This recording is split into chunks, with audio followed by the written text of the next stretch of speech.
يا له من زمن قاس وغريب.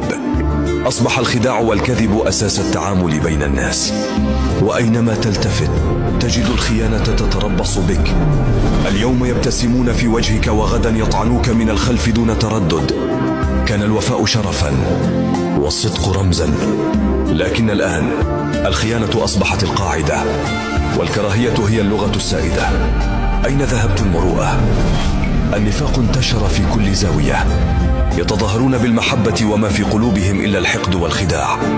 في هذا الزمن لا تثق بأحد، القريب قبل الغريب يخذلك. أصبح الحب غطاء للكراهية، والثقة فخا للخداع. أي بشر هؤلاء؟ أي قلوب تحمل هذا الكم من الحقد؟ العلاقات الإنسانية باتت تنهار تحت ثقل النفاق والازدواجية. نحن في زمن لا يرحم، زمن مليء بالكذب والخداع. كيف تغير البشر بهذا الشكل؟